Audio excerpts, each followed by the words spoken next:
Own your morning, own your day. The first hour of your morning is deciding the rest of your life. Not today. Not this week. Your life. Because whoever controls your morning controls your mind. And whoever controls your mind controls what you build, what you become, and what you leave behind. Most people hand that first hour away without even realizing it. The alarm goes off, and before their feet touch the floor, they've already given their mind to someone else. A notification. A headline. Someone else's opinion. Someone else's emergency. Someone else's world. And then they wonder why they feel scattered. Why they feel reactive. Why they feel like the day is happening to them instead of being built by them. The answer is always the same. They lost the morning. And when you lose the morning, the day loses you. That changes today. Intro. Welcome back. If you're new here, this channel is where we talk about the real things. The disciplines, the philosophies, the mindset shifts that actually change how you move through the world. And today we are talking about the morning. Specifically, how to own it. Completely. Deliberately. In a way that makes everything else in your day sharper, clearer, and more powerful. This is not a video about waking up at 5 in the morning. This is not a video about cold showers or green smoothies or a 17-step routine. Those things might work for some people and not for others, and that is fine. This is about something deeper. This is about understanding why the morning is the most important psychological window of your entire day, and how to use it to build the mental and emotional foundation that everything else in your life rests on. By the end of this video, you will have a completely different relationship with the first hour of your day. And that different relationship will change everything downstream. Let's get into it. Why the morning is everything. Here is something most people don't know about their own brain. When you wake up in the morning, your mind is in a uniquely open and impressionable state. The transition from sleep to wakefulness involves a shift in brain wave activity, from the deep, slow waves of sleep toward the faster, more active patterns of full consciousness. But for the first 20 to 30 minutes after waking, your brain is still partially in a slower wave state. A state that is deeply associated with receptivity, suggestion, and the formation of emotional tone. In plain language, what you put into your mind in the first 30 minutes after waking sets the emotional and cognitive tone for the entire day. Your brain is wide open. It is recording everything. It is building the lens through which you will interpret every experience that follows. If the first thing that enters that open, receptive state is alarm, conflict, comparison, negative news, someone else's agenda, your brain sets its baseline there. It calibrates to stress. And for the rest of the day, that stress baseline colors everything. Every conversation feels slightly harder. Every obstacle feels slightly bigger. Every decision requires slightly more energy than it should. But if the first thing that enters that state is stillness, intention, clarity, and your own direction, your brain sets its baseline there instead. It calibrates to purpose. And everything downstream is easier, sharper, and more aligned. This is not a metaphor. This is neuroscience. And it is the reason that every high performer, every philosopher, every person who has ever built something extraordinary, shares one common trait. They protect and design their mornings with the same seriousness that a general designs a battle plan. Because that is exactly what it is. What most people do instead. Let me describe a morning that will feel painfully familiar to most people watching this. The alarm goes off. The hand goes to the phone, before the eyes are even fully open. The first action of the day is scrolling. Social media. News. Messages. And in that first scroll, the brain receives a flood of stimulation. Images of other people's lives, fragments of world events, notifications demanding responses, content engineered by billion-dollar platforms to trigger emotional reactions. And just like that, before a single intentional thought has been formed, before a single value-aligned decision has been made, the mind belongs to the noise. Then comes the rush. The scramble. Coffee grabbed, food skipped or grabbed without thought, mind already 3 steps ahead into the anxiety of the day. What needs to happen? What might go wrong? What was left undone yesterday? The weight of it all descending before the body has even fully woken up. This is not a morning. This is an ambush. And the worst part, the part that makes this so insidious, is that it feels normal. Because everyone around you is doing the same thing. The frantic, reactive, phone-first morning has become so universal that people have stopped questioning whether it's serving them. It is not serving you. It is starting every day in a deficit. Handing your most valuable mental real estate, the open, impressionable first hour, to whoever and whatever can grab it fastest. And then wondering why the day feels like it's always just slightly out of control. The Stoic morning. The Stoics understood something about the morning that we are only now rediscovering through neuroscience. Marcus Aurelius, a man who carried the weight of an entire empire on his shoulders, who faced war, plague, political betrayal, and personal grief, who had every reason in the world to wake up in a state of overwhelm, began every single morning the same way. He sat with himself. He wrote. He reflected. He set his intentions. He reminded himself of what was in his control and what was not. He chose, deliberately, the person he was going to be that day, before the demands of the world could choose for him. His private journals, the ones we now call meditations, were never meant to be published. They were his morning practice. His daily conversation with himself. His way of walking into each day with his values in front of him rather than chasing them from behind. He wrote things like, when you wake up, think of the kind of person you want to be today. Not what you want to get. Not what you want to achieve. Who you want to be. This distinction is everything. When you wake up thinking about what you want to get from the day, outcomes, results, approval, achievements, you place your sense of well-being in the hands of circumstances you cannot control. The day becomes a measurement. Every obstacle is a threat. Every setback is a failure.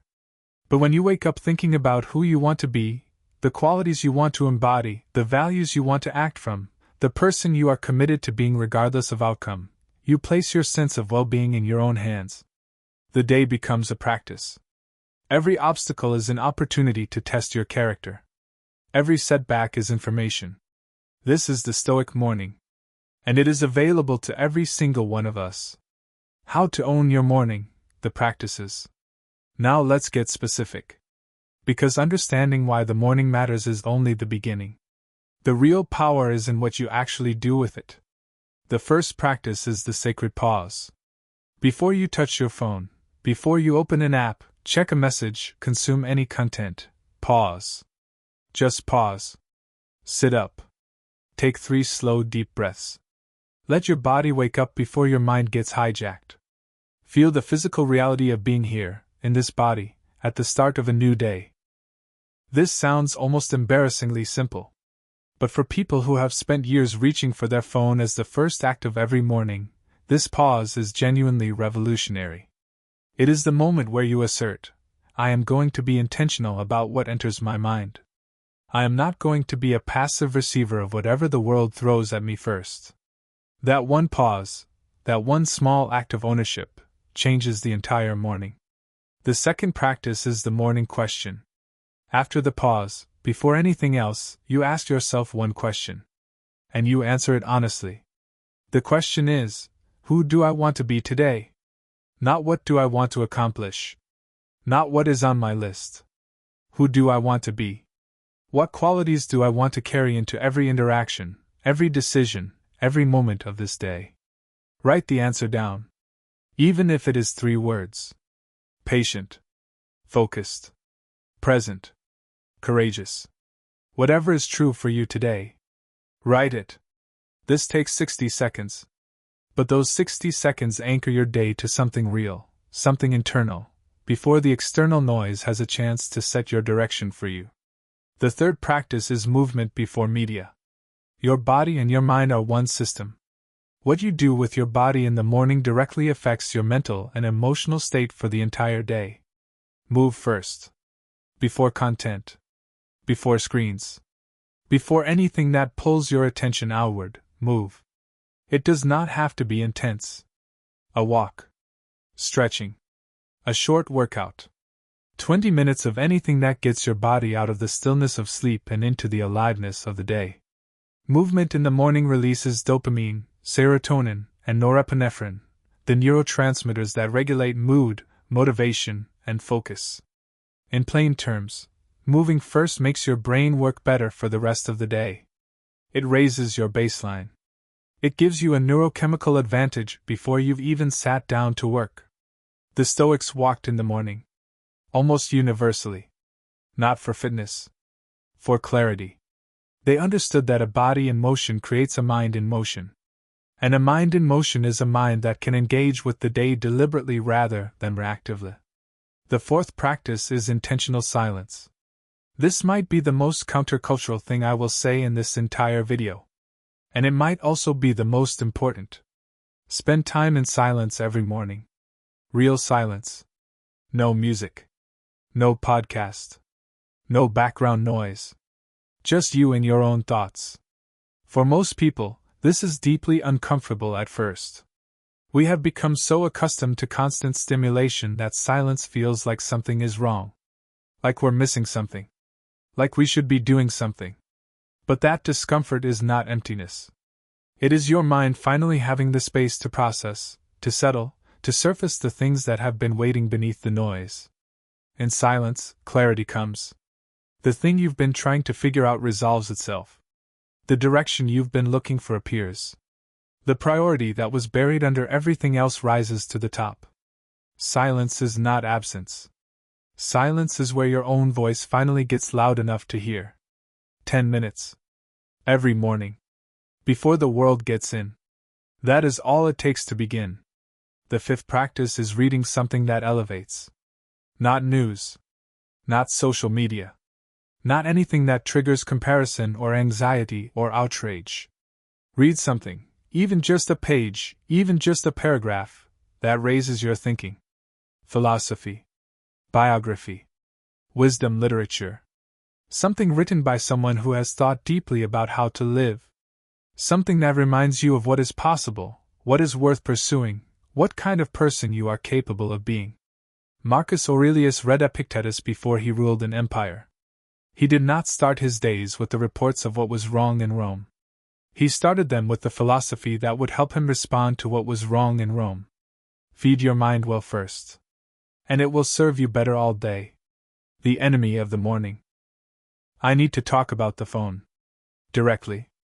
Because it is the single biggest threat to owning your morning, and most people have no idea how much it is costing them. Your phone is not neutral. It is not just a tool you pick up and put down. It is a portal into a system that is actively, intentionally designed to capture and hold your attention.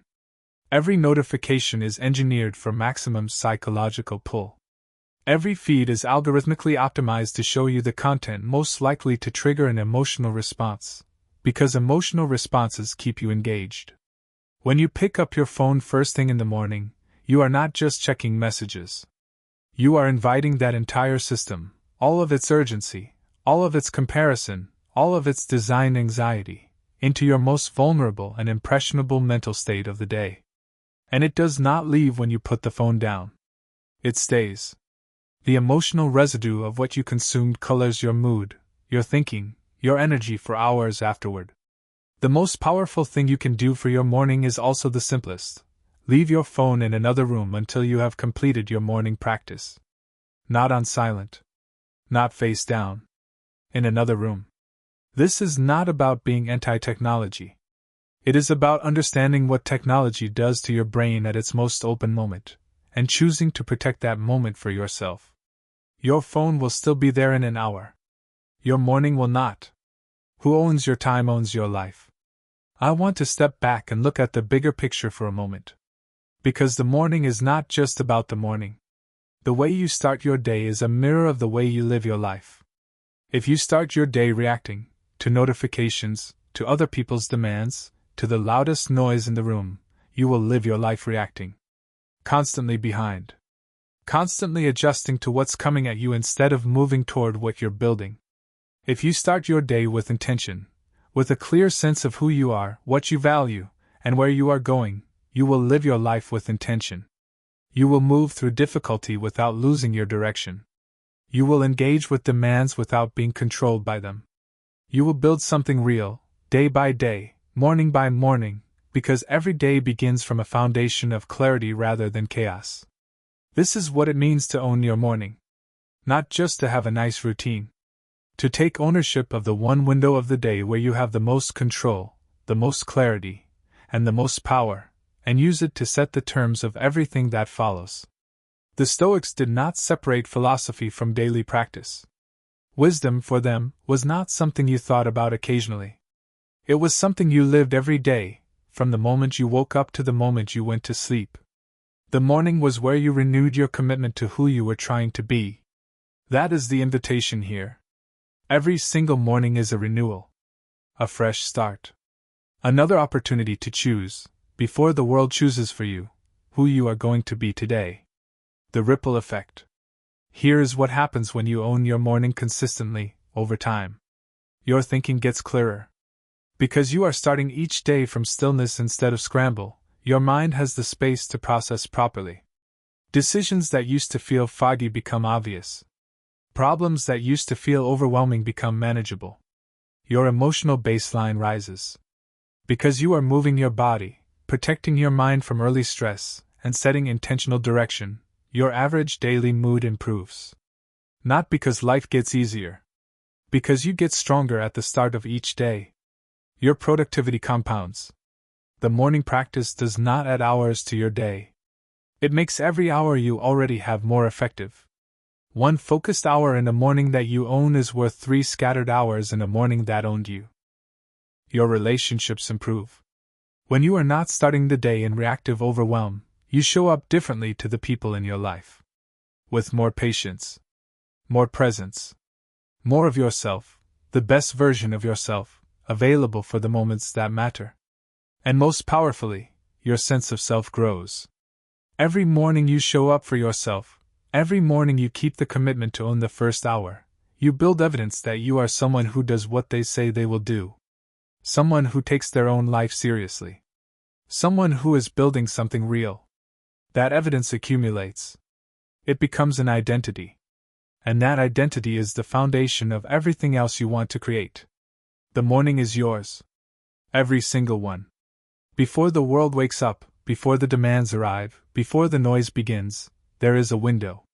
Small, quiet, powerful. A window that belongs entirely to you. Most people never really step into it. They rush through it or they hand it away and they spend the rest of the day trying to recover what they gave up in the first hour. But you don't have to do it that way. You can wake up tomorrow and do something different. Something simple. Something that takes no special equipment, no perfect circumstances, no extraordinary willpower.